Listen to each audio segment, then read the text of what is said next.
ஹிந்து தமிழ் திசை நேயர்களுக்கு என் அன்பு வணக்கம். டாக்டர் வைதீபா, அரசு யோகா மற்றும் இயற்கை மருத்துவ கல்லூரி மற்றும் மருத்துவமனை. இன்னைக்கு நம்ம ஹாப்பி ஜர்னி ஃபார் உமன்ல என்ன பார்க்க போறோம்னா, செகண்ட் ட்ரிமெஸ்டர்ல வரக்கூடிய பிரச்சனைகள், அதுல யோகா இயற்கை மருத்துவ வழிகள் என்ன அப்படின்றத தான் பாக்குறோம்.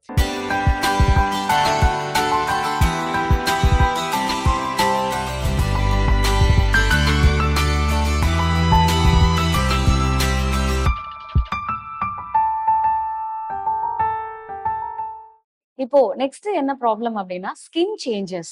ஆக்சுவலா இந்த செகண்ட் ட்ரிமெஸ்டர்ல என்ன அப்படின்னா, நமக்கு கொஞ்சம் பிக்மெண்டேஷன் ஜாஸ்தி ஆகும்.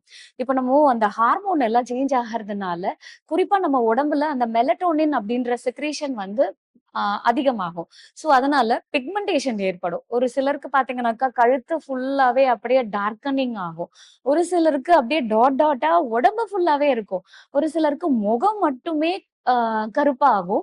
அந்த பிக்மெண்டேஷன், அதாவது மெலனின் உடைய செக்ரீஷன் ஜாஸ்தியா இருக்கிறதுனால நமக்கு இது இருக்கும். சோ இத வந்து நம்ம இயற்கை மருத்துவத்துல எப்படி சரி செய்யலாம் அப்படின்னு நீங்க கேட்டீங்கன்னா, இப்ப இந்த மாதிரி ஸ்கின் சேஞ்சஸ் வருது அப்படின்னும் போது நம்ம வந்து இந்த முல்தானி மெட்டிய யூஸ் பண்ணலாம். இது வந்து பிரெக்னன்சி டைம்ல ரொம்ப சேஃபரும் கூட. இது கூட நம்ம கொஞ்சம் ரோஸ் வாட்டரும் இல்ல நம்ம பசும்பால நம்ம அதுல கலந்து முகத்துல அப்ளை பண்ணோம் அப்படின்னா, இது அதிகமான பிக்மெண்டேஷன் இல்லாம நமக்கு அது திருப்பி நம்மளுடைய பிரெக்னன்சிக்கு அப்புறமா சரி செய்யறதுக்கு இது வந்து ஹெல்ப் பண்ணும்.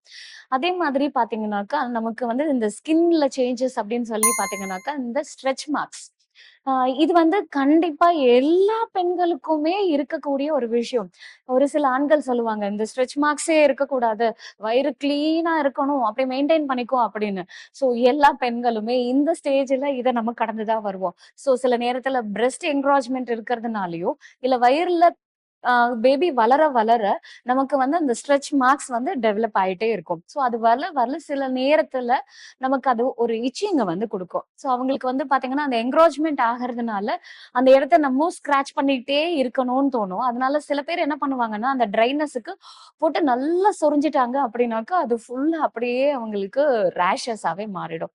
அந்த ரணமா மாறிடும். ஸோ அதை அவாய்ட் பண்ணணும் அப்படின்னா, ஆல்மண்ட் ஆயில், அதாவது அந்த பாதாம் எண்ணெய்ன்னு சொல்லுவாங்க, அது கூட பிரான்சீஸ் ஆயில்னு சொல்லுவாங்க. சோ இது ரெண்டத்தையும் சேர்த்து நல்லா மிக்ஸ் பண்ணிட்டு அவங்க வந்து இரவு நேரத்துல படுக்கிறதுக்கு முன்னாடி அத நல்லா அந்த ஸ்ட்ரெச் ஆயிருக்கக்கூடிய அந்த ஏரியாஸ், அந்த மார்க்ஸ் இருக்கக்கூடிய ஏரியாஸ் அண்ட் அப்டோமன் ஃபுல்லா ஒரு ஜென்டில் மசாஜ் மாதிரி கொடுத்தோம் அப்படின்னா, பேபியும் வந்து ரொம்ப கம்ஃபர்ட்டா இருக்கும். நமக்கும் அந்த ஸ்ட்ரெச் மார்க்ஸ்னால எந்த ஒரு இச்சிங்கும் இருக்காது. நாளைக்கு அது உங்களுக்கு ஒரு பெரிய மார்க்கா வயிறு பாக்குறதுக்கு அது ஜாஸ்தியா அந்த மார்க்ஸ் இல்லாம உங்களுக்கு அந்த என்ன ஸ்காரிங்க வந்து பிரிவென்ட் பண்றதுக்கு ஹெல்ப் பண்ணும். இது கூட வேற என்ன செய்யலாம் அப்படின்னு பாத்தீங்கன்னா, ரோஸ்மேரி ஆயில் ரொம்பவே சேஃப்.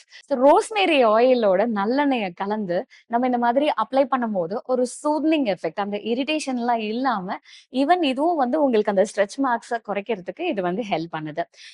இன்னும் சில பேர் என்ன பண்ணுவாங்கன்னா, இந்த ஆயில் எல்லாம் அப்ளை பண்ணா கூட மேம் அது ட்ரை ஆனதுக்கு அப்புறமா எனக்கு ரொம்ப அப்படியே இரிட்டேட்டடா இருக்கு, ஒரு மாதிரி பர்னிங்கா இருக்குன்னு சொல்லுவாங்க.